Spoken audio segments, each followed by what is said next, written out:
What's up, folks? I'm Chris, your UFL writer here at Occupy Fantasy, here with a look at the 5th week of the United Football League season, kicking off this Friday evening with a game between the Birmingham Stallions and the Memphis Showboats. As always, I like to start these videos with a little bit of a brief discussion about my favorite play for the weekend, and this week it's going to be DC Defenders quarterback Jordan Ta'amu. We saw some of the dynamic dual threat upside for Ta'amu finally emerge last week in a trailing game script where DC unfortunately lost to the San Antonio Brahmas. But we saw Ta'amu get 74 rushing yards on 10 rush attempts with a rushing touchdown and then throw for 300 passing yards. I do think we are in line for a potential repeat performance of that here in week 5 because DC is a 3.5 point underdog against Arlington this week on the road. And the Renegades are also seeing the second most pass attempts in the league on average through the season thus far. So not only is Ta'amu finally flashing upside, he's facing a defense that should force DC to throw more. And one more thing that makes Ta'amu even more attractive than a lot of other quarterbacks in this league, the defenders have the deepest average depth of target, which means Ta'amu was throwing the ball the furthest downfield on average. So there is more per play upside, and we're expecting more plays where Ta'amu is going to be dropping back and throwing it deep down the field this week. So my favorite play at quarterback, my favorite play on the slate, Jordan Ta'amu at lower ownership this week because there's a couple of other situations at quarterback we'll discuss in a second here that are going to probably pull ownership away from Jordan Ta'amu. But as always, I like to go through spreads and totals to talk about where the market is going to be on players this week. And that usually leads to a pretty good discussion about which running backs to prioritize. This week's going to be a little funky, though, at running back for this reason. Biggest favorite, Birmingham is favored by 11.5 points at home against the Showboats here. And all three running backs are expected to be active. This is the only game at this point that we actually have the official depth chart for. Ricky Person, who was out last week, is now back. So I would expect Marable and Person to virtually split snaps, rotate drives, and then we have Larry Roundtree III as a third option that could mix in and potentially make this really gross. Huge opportunity for production for the running back position for the Stallions here, but I don't think there's really a clear play here that separates out from the rest. I think most of your projection systems are going to say Marable and Person are roughly the same player here, and so therefore, if you're playing the shovel pass there, the large field GPP where you have the ability to mass multi-enter, I think it's probably worth a sprinkle of each of Marable and Person, but at their prices, I think there's other guys we can go with this week. And that is going to be the theme of this discussion here, guys. The San Antonio Brahmas are the next biggest favorite on Sunday afternoon. They're favored by 3.5 points at home against the Houston Roughnecks. John Lovett, fortunately on injured reserve, so he's going to be out through week 9. Anthony McFarland, who has continued to be extremely efficient, sees this extremely high price tag, but he basically split work with Jashwan Corbin last week. They both played virtually the same amount of snaps. We saw more production from McFarland, and then we saw the touchdowns go to the third running back on the depth chart, Aiden Robbins, who had 4 total touches, but 2 of those for rushing touchdowns. I wouldn't expect Robbins to continue to be hyper efficient with touchdown production here, but I would expect McFarland and Corbin to continue to split work, and this is kind of a gross situation here. Great matchup against the Houston Roughnecks, but no real clear edge here. I think the field will probably give the edge to McFarland just because of how explosive he has been in his spring football career, but I'm not sure I love either one here. Arlington, favored by 3.5 against Ta'amu's DC Defenders. We saw Kaylin Bellage finally go ahead of Day Hunter in terms of touches, so flipping this coin, I think Bellage is probably the better of the two running backs to play here, but Bellage and Hunter virtually splitting snaps, and then we saw all the way back in week 1, De'Veon Smith is literally the goal line back getting some touches as like a fullback or on the 1-yard line here for Arlington if they end up in those situations. I would probably stick with Bellage if I'm going to go with anybody. Michigan, favored by 2.5 points on the road against St. Louis because Manny Wilkins tore his Achilles last week and is now out for the season. We have Nate McCrary, and we have Jaden Sheridan, and we also have Toa Taua, who all split a ton of work last week. The other challenge with the Michigan running backs is that quarterback Bryce Perkins rushes for about 5 to 6 attempts per game, and that takes away from the rushing production as well. We saw him really flash upside 2 weeks ago against San Antonio, but on average, like 5 or 6 rush attempts is what we expect for Perkins. And then even Danny Etling, if he gets a little bit of work at quarterback, which I think we are expecting to happen here again. I know it says out here, but he is on track to play. He's getting full practices in after his concussion in week number 3. Mike Nolan seems committed to rotating these two guys for whatever reason. So that definitely limits the rushing production for the running backs. So that means the running backs that I'm most interested in might be on the underdog sides this week, guys. And that would be weighted opportunity king in spring football here this year, Jacob Sailors. I know it was an ugly game for the Battlehawks after Manny Wilkins went down last week for them against Arlington, but we still saw 20 rush attempts for Jacob Sailors in a negative game script. That is going to lead to a really, really good opportunity for him to continue to produce. And I do think you'll see similar work, maybe a little bit more efficiency here against Michigan. The concerning thing is the targets evaporating with Max Duggan under center with Jacob Sailors. He's now at an exorbitant $11,500 price tag, and without any exposure to targets in the passing game, that's pretty concerning here. Sailors, probably the safest running back still to consider playing, but you're obviously paying for it here. I do like him, though, despite all of the downside risk. I think the floor is still there here in what should be one of the better games of the weekend between the Panthers and the Battlehawks. DC defenders, again, underdogs, but seeing a pretty clear trend here with Abram Smith taking over the backfield in terms of opportunities. Not a ton of passing game action here in the backfield for defenders, running backs. All of those targets going deep downfield to the wide receivers and tight ends from Tamu.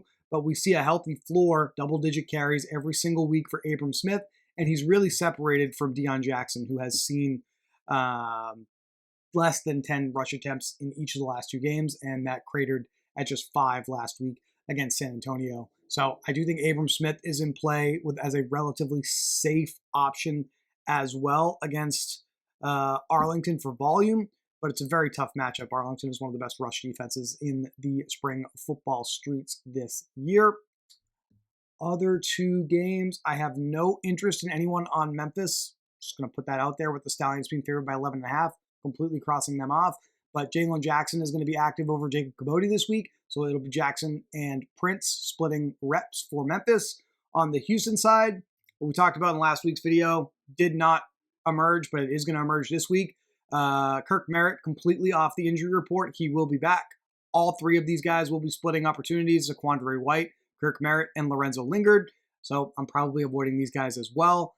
White, tremendous weighted opportunity upside over the last couple of weeks and played really, really well. I would love to get some exposure to him here if we could get a little bit more clarity here on who's playing and who's getting the touches. But with 3 guys expected to get the football, I don't think we're going to get that this week. I think the opportunity for differentiation this week lies at the pass catcher position. So even though he has the highest sticker price he's had all season long here in week number 5, and even though this is the first game that we have St. Louis as a modest underdog here at home against the Panthers, I still think Jacob Sailors is where I want to go at running back, and I'm going to differentiate elsewhere, quarterback, pass catcher this week. So that's the rundown of the running back position. Favorite play at quarterback, Jordan Ta'amu, already discussed him. The most popular play at quarterback this week, I think it's going to be Case Cookus. This is a spring football veteran. If you've been with us for a while here, you know Case Cookus had a tremendous amount of upside in the first couple of years of the USFL in 2022 and 2023 when he was commanding the Philadelphia Stars run and shoot offense under Bart Andrews. Had a tremendous amount of upside, led Philadelphia to the 2022 USFL North Division Championship, and they lost a heartbreaker to the Stallions in the first spring football championship there of the USFL. Cookus came back from the Stars being contracted, if you will, from spring football, and actually was the starter for the Memphis Showboats last year. Cookus, now the 3rd quarterback for the Stallions, has been thrown into the starting position because of the injuries to Magoo and Corral, and now gets a chance at a little bit of revenge against his old team. Completely different coaching staff. I don't think it's like a true revenge spot here. I'm sure there's no bad blood or anything like that. But Cookus is in a much better situation playing for Skip Holtz and the Birmingham Stallions here. And I really love the upside here. Cookus has shown rushing upside as well. So he's not quite Alex Magoo with rushing upside, but he's probably got a little bit more rushing upside than Matthew Corral. So I do think Cookus is a great play. $7,700 makes him the cheapest quarterback that we can expect to play a full game. And Birmingham also carries the highest implied team total this week. So I do think Cookus is like straight up the quarterback you're locking into your low risk lineups this week without much debate, with Birmingham having the highest implied team total, with him having a little bit of rushing upside, and with Birmingham having a pretty good matchup against Memphis here as well. Speaking of where the low risk lineups are going to be, we're going to have the Stallions defense is pretty much locked and loaded, 11.5 point favorites here against the Showboats. So I don't think there's really much of a debate there to go through. Your low risk plays at wide receiver. Field is going to be all over Justin Hall, who has seen a floor of 6 targets through the first 4 weeks of the season. Other plays that are going to be extremely popular this week, 2 of Jordan Ta'amu's receivers. Chris Rowland was targeted in over 32% of his routes last week, still running all of his routes, virtually all of his routes out of slot positions. Reached a season high 10 targets in a trailing game script against the Brahmas last week. Cornell Powell still playing a ton of reps on the outside. He was the right wide receiver last week for the DC Defenders. He's still on our underperforming wide receiver list because he has not been efficient whatsoever this season. We're now looking at 8 receptions for 96 yards on 26 targets, and just a disgusting amount of air yards. So definitely still an opportunity for a ceiling game from Powell that has not happened yet here. Other wide receivers that should be popular, it's early. We don't know if this is going to hold up. Jacob Harris did not practice on Wednesday. That's not a good sign for his availability on Sunday. That probably will push Jontre Kirkland into uber high ownership here as the number 1 receiver for Kellen Mond in the Brahmas offense. If Harris does miss, if Harris is active, he'll be popular as well, by the way, guys. But right now, we think Kirkland is probably going to be the most popular play from the Brahmas at receiver. And then going back to the first game, the number 1 receiver thus far on the year in the entire UFL, Jonathan Adams, definitely going to be popular. Memphis always in a trailing game script. I would just be a little bit leery of the new quarterback here. Memphis is going to be giving their third quarterback, Dresser Wynn, the game this week. That is the commentary from Coach Jim Turner that has come out in the media with the Showboats this week, and who knows what that's going to look like for this offense. It's a little concerning that they're making a switch at quarterback for trying to predict what's going to happen, but I understand why they're making the switch, because they're 0-4 and they're not experiencing any success. So one of the elements of their offense experiencing success, Jonathan Adams, so we'll see if he will continue to have that success with a new quarterback under center. At his inflated ownership, I do think there's a good opportunity to look elsewhere here, though. Just putting that out there. My favorite high-risk wide receiver plays this week. Inevitably, this is going to push their ownership a little bit higher for those of you that watch these videos, but that's the nature of the game, I guess, right? Gary Jennings Jr. Look at the target volume here. 9 targets from Max Duggan, who virtually played the entire game last week, just 1 reception for 4 yards. We're looking at like a 23% target share over the last 3 weeks now for Gary Jennings Jr. We're also looking at a extremely high share of team air yard opportunities for Gary Jennings at 46.8%, just $3,700 here on DraftKings. He's their number 1 receiver. He's their number 1 target downfield. Duggan seems to be throwing the ball to him more. Well, definitely is throwing the ball to him more than Manny Wilkins was. So hopefully we get a little bit more efficiency, a few more connections between Duggan and Jennings here in week 5. One of my favorite plays on the board, and sub like 20% ownership seems pretty good here. And I think it'll stay that way because I'm expecting some speculation to come through this week. This isn't speculation. Hakeem Butler is on track to return to the starting lineup. He's got full practices through the first 2 days, 2 practice days of the week. With this game being on Saturday, we should get some information basically tonight on his status. Butler played week 1 and was a starter in week 1 on the outside, as was Gary Jennings. We have Ja'Cour Pearson running routes in the slot. With Butler out, there has been some more opportunity thrown in the direction of former New York Jet Denzel Mims as another outside wide receiver for the Battlehawks in this offense. But again, going back to week 1, with Butler active, Mims was inactive. Mims did not really play. So I do think Mims is the player that gets the biggest downgrade if Butler returns, not Gary Jennings, but I do think we will see fantasy players and some of the more basically shout out fantasy points on that. How you guys doing? Maybe even ETR a little bit. I do think they're going to probably look at Hakeem Butler just drawing the targets away in general from everybody else in this offense, which is a valid thing to be worried about here. But I don't think Gary Jennings' playing time is a concern. So he's still a really, really strong high-risk play for me.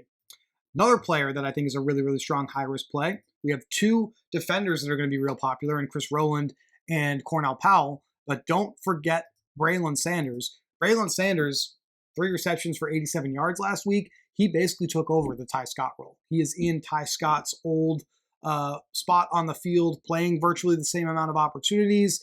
And we saw just how valuable that role was in the first 3 weeks of the UFL season, guys, here in DC's offense, which once again is an offense that is the most aggressive throwing the ball downfield here in the UFL. So my 2 favorite receivers for high-risk contests this week, Braylon Sanders and Gary Jennings Jr. That's going to do it for me this week, guys. Thank you, as always, for checking out the UFL content. I certainly appreciate it. Good luck this week in UFL Week 5, and we'll be back next week to talk to you about Week 6 in the UFL.